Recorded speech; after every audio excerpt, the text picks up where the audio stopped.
उत्तम साहित्य के अंतर्गत भारतीय साहित्य की कहानियों का जवाब ही नहीं और कहानियों की रोचकता में तेनालीराम की छोटी छोटी कहानियाँ जीवन में सीख देने का उत्कृष्ट कार्य करती है। अतः अब चैनल पर अन्य कहानियों और साहित्य विधा के साथ साथ प्रस्तुत होने जा रही है तेनालीराम की कहानियाँ।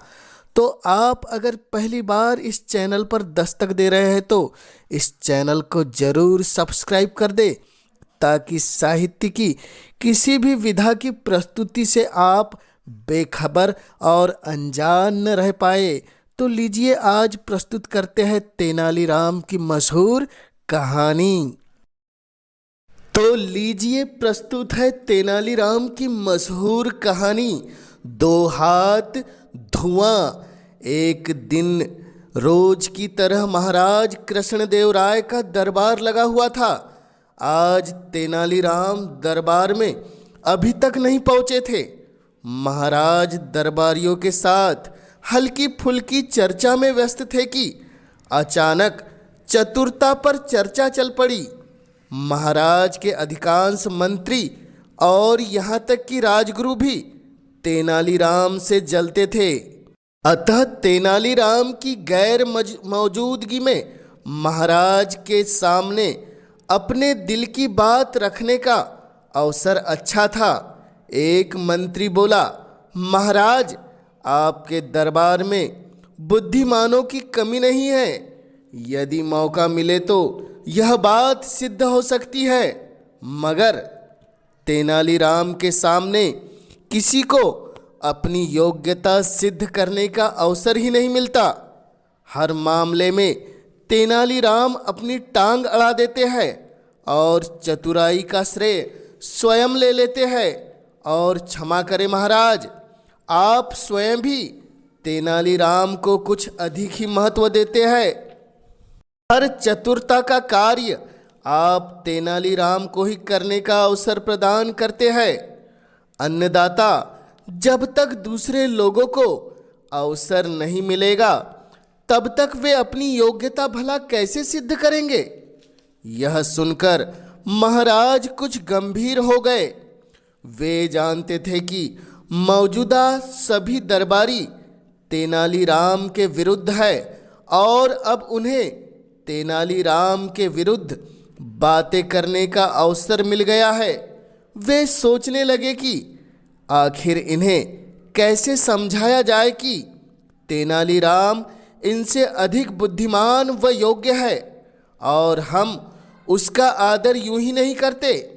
यही सब सोचते हुए अचानक ही उनकी दृष्टि एक कोने में रखी भगवान गणपति की प्रतिमा के सामने जलती धूप बत्ती पर स्थिर हो गई और तुरंत ही उन्हें दरबारियों की परीक्षा लेने का उपाय सूझ गया। वे बोले, यदि आप लोग ऐसा समझते हैं कि तेनालीराम के समक्ष हम आप लोगों को कम महत्व देते हैं तो आज आप लोगों को भी अपनी योग्यता सिद्ध करने का अवसर दिया जाएगा। ठीक है महाराज, सभी दरबारी प्रसन्न हो उठे। कहिए, हम क्या करें जिससे आपको सिद्ध हो जाए कि हम भी तेनाली से कम नहीं हैं। आप लोग गणपति के समक्ष जलती धूप बत्ती देख रहे हैं ना? जी महाराज, सभी ने एक स्वर में कहा। मुझे इस धूप बत्ती का 2 हाथ धुआं चाहिए। जो भी दरबारी यह कार्य कर दिखलाएगा उसे तेनालीराम से भी अधिक चतुर समझा जाएगा। महाराज की इच्छा जानकर एक बार तो सभी दरबारी सिटपिटा गए।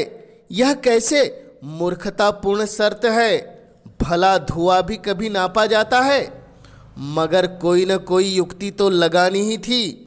अतः कई दरबारियों ने उठकर धुआं नापने की कोशिश की, किंतु धुआं भला कैसे नपता? वह तो ऊपर उठता है और इधर उधर बिखर जाता है। कई घंटे गुजर गए मगर कोई भी दरबारी 2 हाथ धुआं नाप न सका। महाराज कृष्णदेव राय उनके प्रयास देखकर मुस्कुराते रहे। जब दरबारी थक हार कर बैठ गए तो एक दरबारी बोला, महाराज, धुएं को नापना असंभव है। मेरा दावा है कि तेनालीराम भी यह कार्य नहीं कर सकेंगे। वह इस कार्य को कर देंगे तो हम उसे अपने से भी चतुर मान लेंगे। इसी बीच तेनालीराम भी दरबार में पहुंच चुके थे और महाराज के इशारे पर खामोश बैठकर दरबार की कार्यवाही देखने लगे थे। अब महाराज कृष्णदेव राय ने तेनालीराम की तरफ देखा और बोले, क्यों तेनालीराम, क्या तुम्हें दरबारियों की चुनौती स्वीकार है? क्या तुम 2 हाथ धुआं नाप सकते हो? मैं कोशिश कर सकता हूं अन्नदाता। तेनालीराम विनम्रता से सिर झुकाकर बोला। फिर तेनालीराम अपने स्थान से उठकर एक सेवक को अपने करीब बुलाकर धीरे से कुछ कहा। सेवक तुरंत ही वहां से चला गया। इसी बीच दरबार में सन्नाटा छाया रहा। सभी उत्सुक थे कि देखे तेनालीराम कैसे 2 हाथ धुआं नापता है। कुछ देर बाद सेवक शीशे की 2 हाथ लंबी एक नली लेकर उपस्थित हुआ। तेनालीराम ने धूप बत्ती से उठते हुए धुएं पर उस नली का मुंह लगा दिया। धुआं नली में भरने लगा। कुछ ही देर में पूरी नली धुएं से भर गई।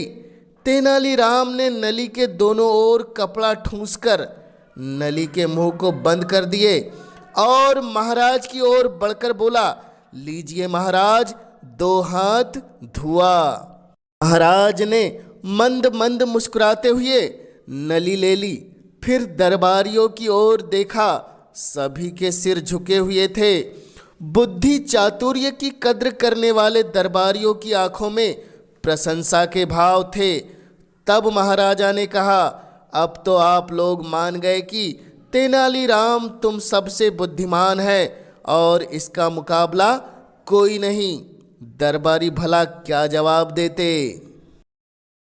यह कहानी आपको कैसी लगी कमेंट्स के माध्यम से हमें ज़रूर बतलाएं और जन जन तक हिंदी साहित्य की गाथा को पहुंचाने में अपना योगदान देने इस चैनल को अवश्य सब्सक्राइब कीजिए, ताकि आपके सहयोग से मैं हिंदी साहित्य की महान रचनाओं को जन जन तक पहुंचाने के लिए हमेशा उत्साहित रह सकूं।